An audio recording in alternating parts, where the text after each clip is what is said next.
Hey, ladies and gentlemen, welcome back for another episode of God and Therapy. My name is Sahami Pinard, the host and owner of Awareness LLC, where mental health is wealth. And this is a portion of awareness where we combine our faith to heal with clinical practices of psychiatry or therapy.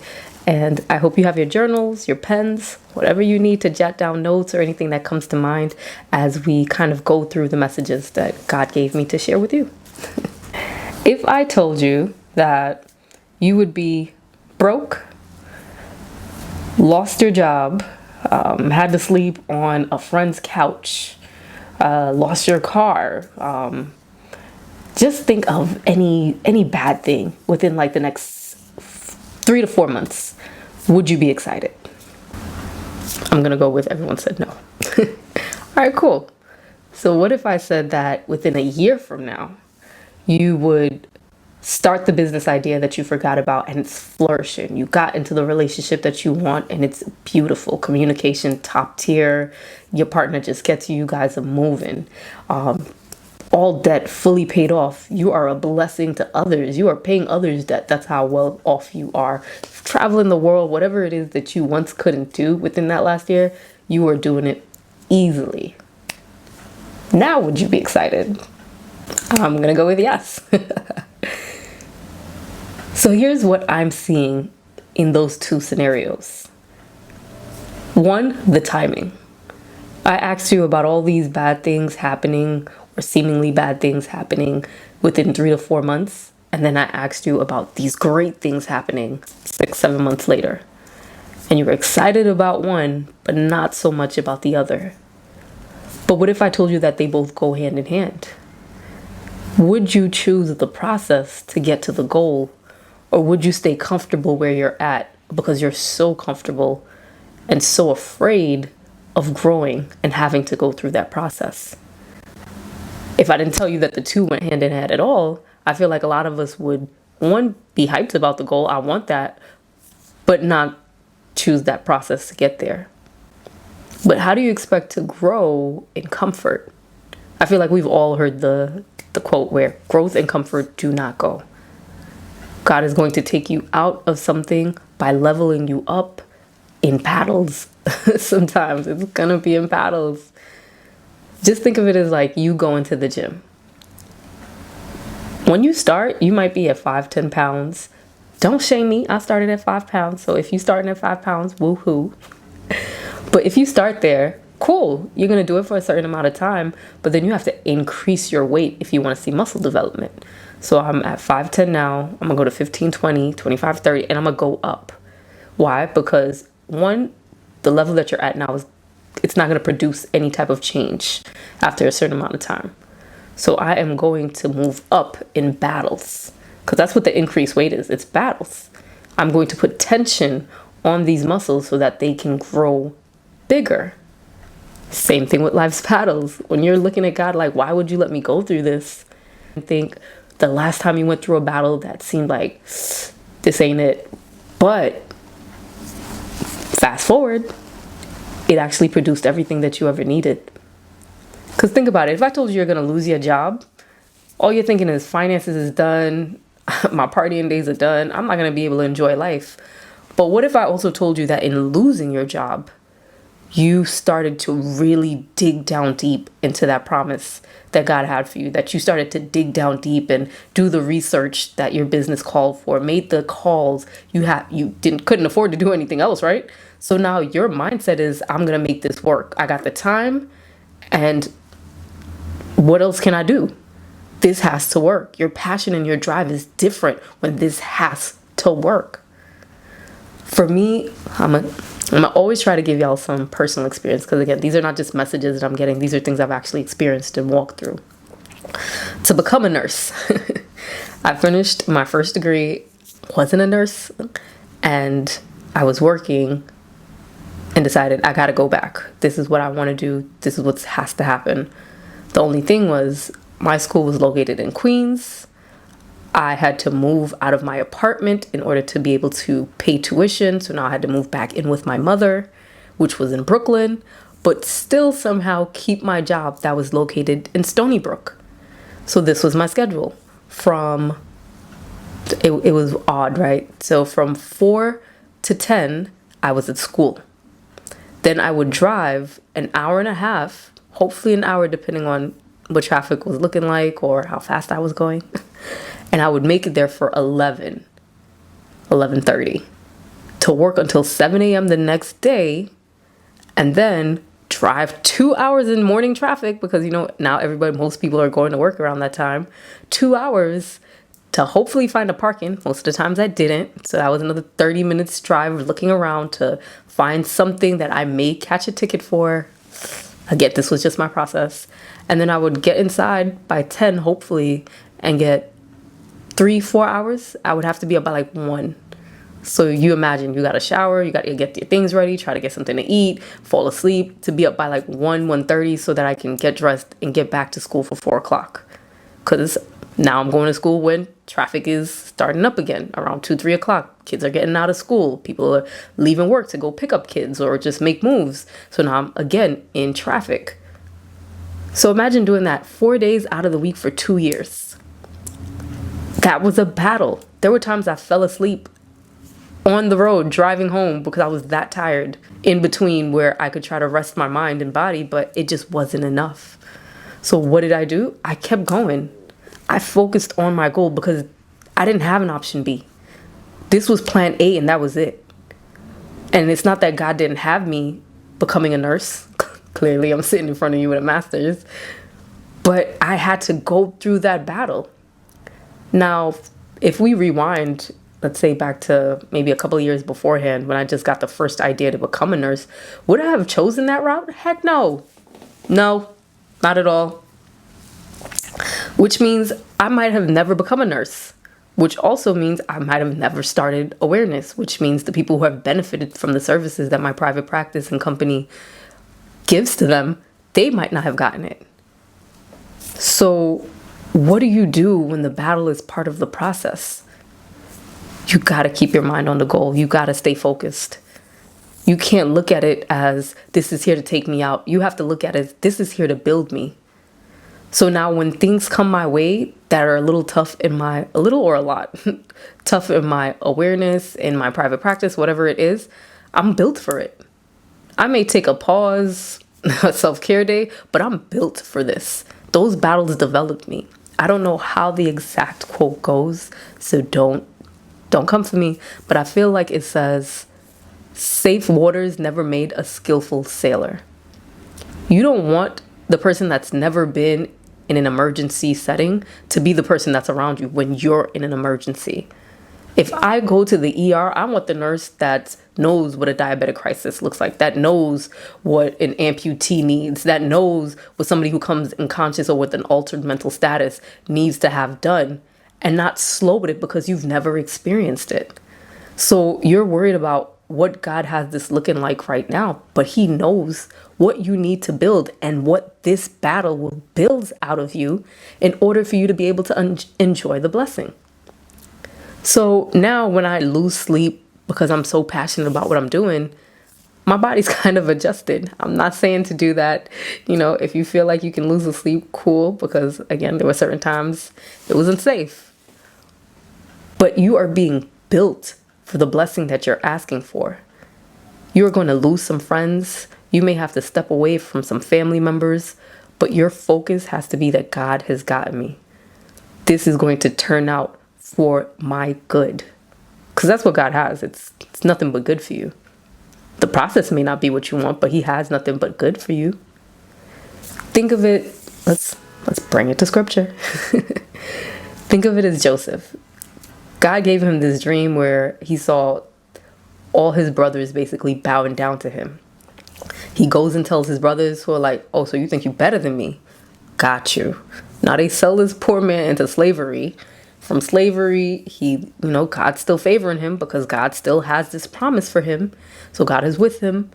He gets sold into slavery. He goes to this town. He becomes like the head servant in this guy's house. But here comes another battle. The guy's wife is feeling him. She's trying to sleep with him. He's not having it. He's like, listen, your husband treats me good. There's nothing that, I want for when it comes to this. So please leave me alone. She's not having it. She somehow gets a hold of his cloak as he runs away from her. And she tells her husband, look, he tried to rape me. Clearly a lie. Her husband doesn't try to investigate this. Now he's in prison. Another battle. But God favors him. God still has this promise for him. So now he's in jail. He's with these two people who works in the palace, and they're having dreams. They don't know what the interpretation is. And because God is with him, I'm going to keep repeating that. God is with you in the battle. He is able to interpret this dream from them by taking it to God. And they're like, you know what? Thank you.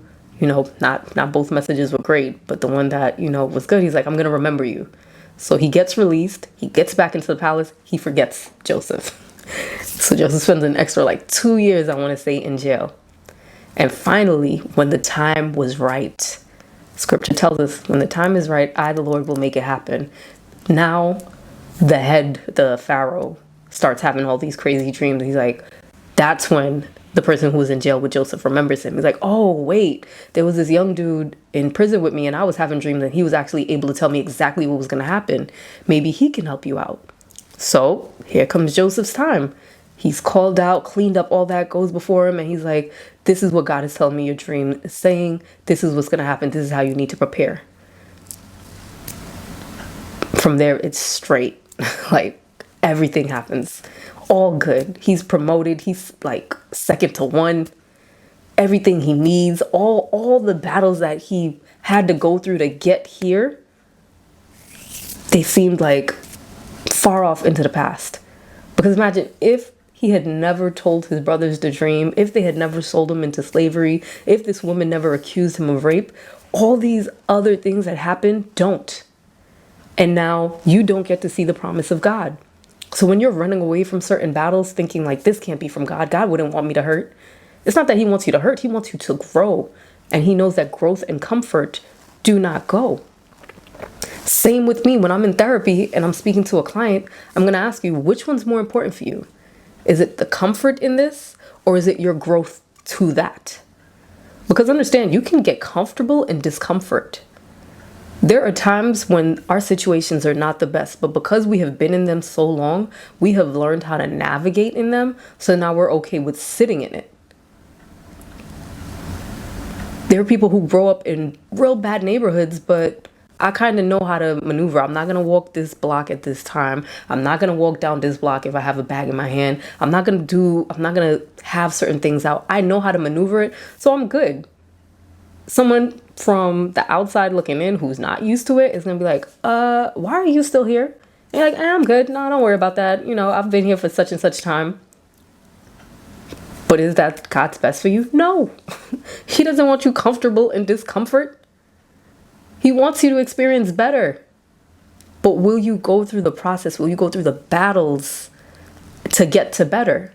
Will you increase your weight so that tension produces more strength? Because that's what's happening. That's what the battle is there for. So you can't want the goal without the process. Because God is a God of order. You're going to go through this, but I have this for you. I had this chain when I was in one of my waiting seasons because it just seemed like it was nothing but battles. And I was growing my relationship, but at the same time, I'm like, this is nothing but battles. And I got to Hebrews 6:15. It says, after he patiently endured, he received what God had promised him.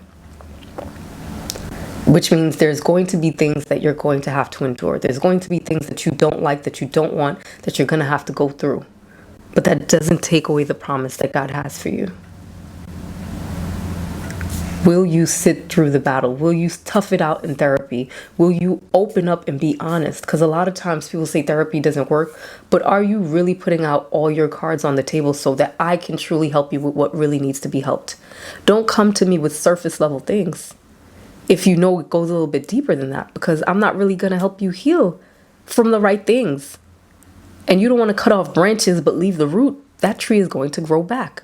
I need to be able to attack the root of what's causing this for you, which means you got to be honest. You got to be vulnerable.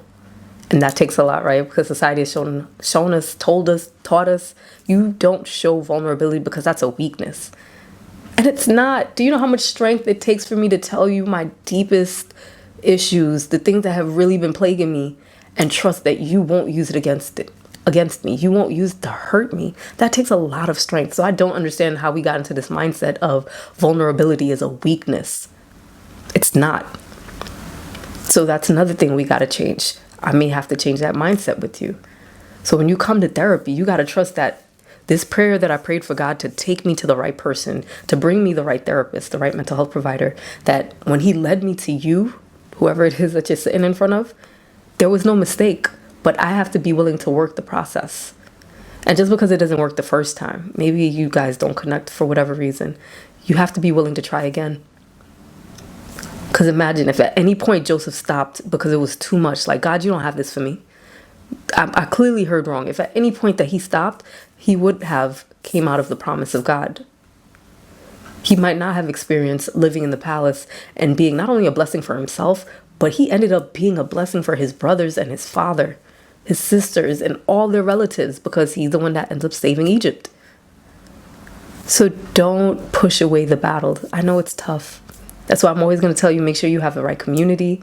Make sure you're in your word. I have my Bible always in front of me right here, just in case I want to go into something that just pops up. You have to be willing to stick through it. God has the blessing for you, but there's also a battle. And if the battles seem like they're coming back to back to back as you are progressing, understand you might be near the end. When did the devil come and tempt Jesus? Literally towards the end of his 40 days and 40 nights of fasting. And that always, like, why would you come at the end? Because he realizes, I've sent all these little things and you got tripped, but you got back up. And now you're nearing the part where God is about to really give you the blessing, and you're going to be this impactful, not only to you, but to all these other people that the devil is trying to stop. Nah, I gotta hit harder. I gotta come in harder. So that might be why the battles are coming so hard, because you're getting closer to the end of it. You're getting closer to your breakthrough, the next level, the progression, the promotion, whatever it is, you're getting closer to it. So the battles are hitting a little bit harder.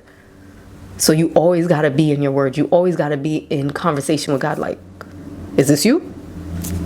Am I good? Like, I'll go through it, but I just want to make sure you're going with me. And that's what you need to do. Make sure God is with you. So please, please take your word, but also take the advice and the prayers that God gave you and get into therapy. Be vulnerable with us. Talk to us. We're here to help you. I wish I would have had these resources. I wish I was strong enough to talk to someone and let them know this is what I was going through. I might not have experienced as much hurt as I did. The enemy was very good when I was in my phase of depression. He kept me isolated for a minute. I lost about 30 pounds in, I want to say 4 weeks. And then I was good at masking. Oh, now, I'm losing weight, I'm trying to get ready for the summer. To the point where my best friend thought I was sick. That's how much weight and how quickly I was losing it. Didn't have an appetite, didn't have the will to keep going.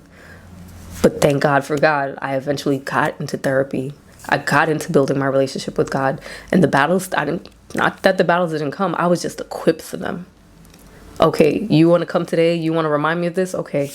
I would tell people I'm in my circle today, which means you're on mute and sermons are on back to back to back to back. I would stay and watch 4 or 5 sermons. I would journal. I would be in my word, whatever it was. Maybe it's music for you.